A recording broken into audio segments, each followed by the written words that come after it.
Man Show here with Seattle Red Hawks head coach Chris Victor this year, 23-9 on the year, 14-4 in the WAC play. Coach Victor, how you doing, man? I'm doing great, man. Thanks for having me on. Really appreciate being here. No doubt, man. I'm gonna ask you this, man. How was it this year for you guys? You was the interim coach and you got your guys to play very, very well together. Be first in the WAC. I know you had a tough loss in the tournament there, but 23 wins, 9 losses, knowing what you all had to deal with behind the scenes. Talk about the season for you guys, man. Yeah, it was a great year for us. It was a historic year for our school, for our program. Not an ideal start. I was named interim head coach 3 days prior to the first game of the season. So right when I took over, we were right in it. We had a game on Wednesday, and once you're in the season, you're really focusing on the next game, the next practice. So I think it helped our guys moving forward, just being able to kind of focus on that. But yeah, what our guys were able to do this year was pretty special. Fighting through some adversity early, coming together like they did, winning the first WAC championship in school history, winning the most games at Seattle U since 1956-57. A lot of things that they did were first. So yeah, it ended up being an amazing year for us, and we're really excited moving forward.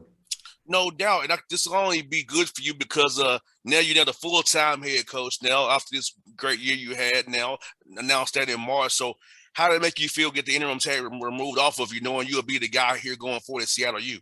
Yeah, it was great. It was great for me, great for my family. We were honored when we were named head coach, and this is a great university, man. We love being here. It's a big time city of Seattle. So yeah, we're really excited about the future, and couldn't be happier to be the head coach of this place. No doubt. I was asking you, man. My father was a coach. He's 81 years old, man. So I chose correctly. I told Dad, I can't do what you do, man. I can't have no headaches. but tell me what got you into coaching. My dad loved being around kids and helping young men grow and live out their dreams. What was your passion of getting this business of coaching and impacting young men? Yeah, so I played college basketball at a small school in California, and my experience playing college basketball was one of the best 3-4 years of my life. Those guys I played with are still my best friends. They were all in my wedding. So I look back on that experience as life-changing for me. And when I graduated from college, I thought I was going to be a big businessman. I was making some nice coin out of college, thought I was doing well, comfortable. And then about 6 months in, I realized, man, I'm miserable in this. And I was sneaking my way back into the Concordia practices where I played and kind of trying to get a piece of that college basketball again. And then right after that, I was offered an assistant coaching job at a JUCO near the house. And I just got into coaching. And that was 19 years ago. And I've been doing it ever since. No doubt, man. And you know what, like you said, man, it's something about doing something like I love talking. So I love the radio and you love coaching. Like, I don't think I could go to do a 9-to-5 job, Coach Victor. I couldn't do it. I'd probably be miserable like you were in it, doing that business thing, man, because this is more for talking to guys like yourself, covering games every day, been around sports. Like, hey, we're doing what I do. I don't lose it every night. I don't lose any sleep.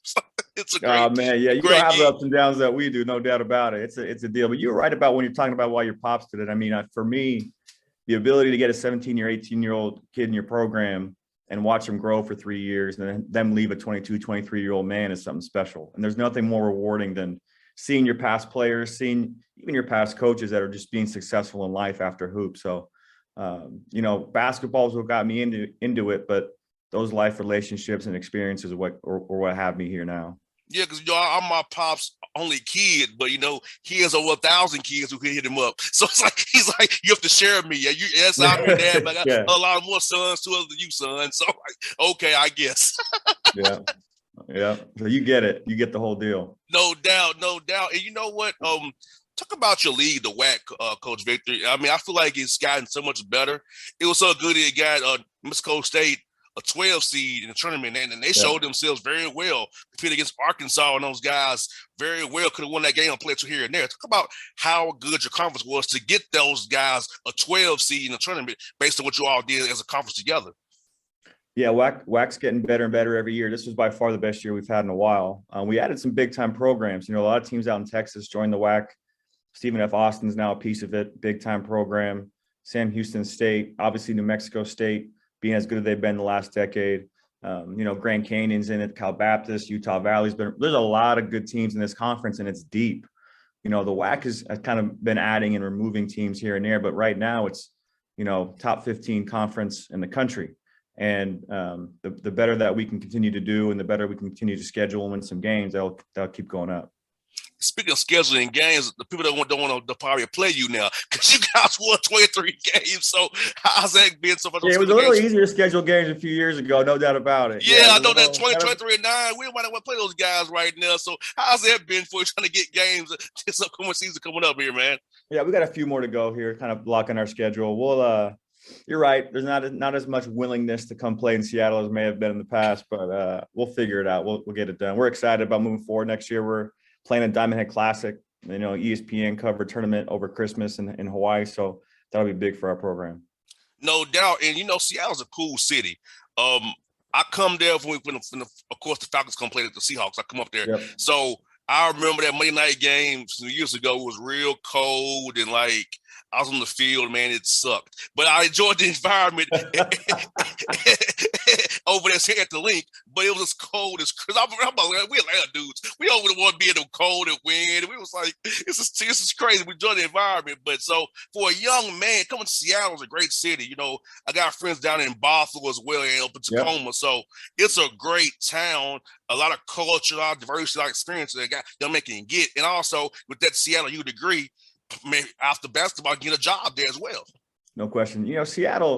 Seattle's a big time. I mean, not only is it a great sports city, one of the best sports cities in the country, but it's all, it's so far up in the corner of the country, it doesn't get as much love as it deserves. You know what I mean? Because we're so far up in the Northwest, but a big time city, one of the best cities in the country, one of the best sports cities in the country.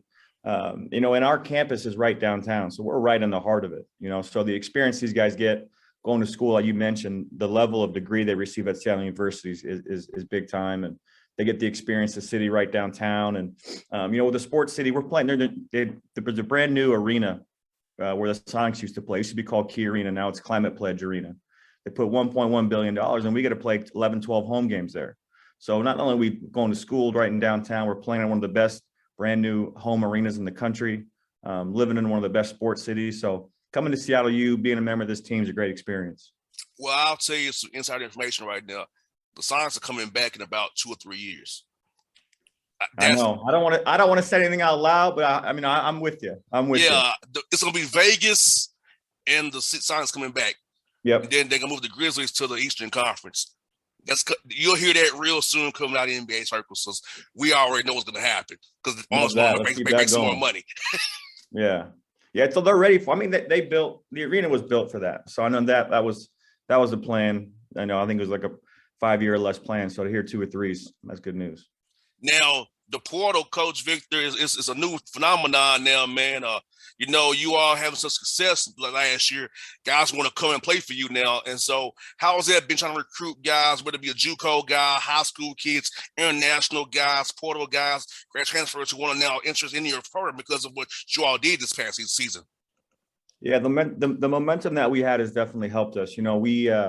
The great thing about, last year's roster was really young. We were like a 345th youngest team in the country. So we have a lot. We have 8 of our top 9 coming back. So we have a lot of returners. We got a couple spots we need to fill, and we're in the portal. We're looking at, we do recruit internationally, high school, obviously, and JUCO. So we'll be kind of seeing who fits that role that we need. But you're right, man. The portal's gone crazy, and there's kids hitting it every minute, every hour. Got to be on top of it. You got to kind of find your way to best efficiently sift through the guys that are in there and find out who fits for your program. But yeah, with winning some games, getting our team that WAC championship this year is definitely helping out. No doubt. Even our West Coast, a lot of players are on the West Coast. I know I live down here in Atlanta, but I know a lot of players out West and a lot of ballers out that way. So I feel like you have a wide net to cast from where you were at to find guys want to come play for you. Because, you're in a great city, man. It's fun there. It's downtown, like you said, man. A great vibe, great businesses. You can learn a lot up in Seattle and just have a good experience. And I feel like guys out there out West should come up there and play for you guys, man. I think it'd be a lot of fun. A lot of people that never been to Seattle, when we bring them out for a recruiting visit, it's eye opening. They're like, wow, this is a big time city. You weren't lying on the phone. We were talking to try and get me out here, but the basketball culture out here is big time too. There's a lot of pros from Seattle right now. Some of the best high school players in the country. You saw Paulo Banchero playing for Duke. He went to high school a mile from our campus, so the culture in Seattle with the basketball piece is is one of the best in the country as well. And you got workouts is probably starting for you guys. How's it been trying to develop the development plans for your guys this summer to get better? You're bringing back on campus here in June, July, through the fall here. So how's that been for you guys so far?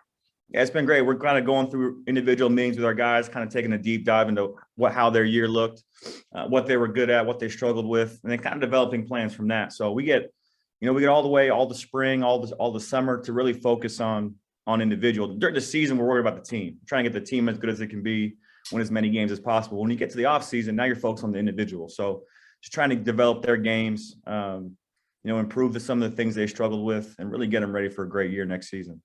Now, I'm asking you, when it comes to Atlanta, Coach, what's your favorite spot to eat here, man? I hate to say this, I've never been to Atlanta. Oh, you haven't? Nope, never been to Atlanta. You have to come out here and recruit sometime. I've been to the airport a couple times connecting, but I got to get out there.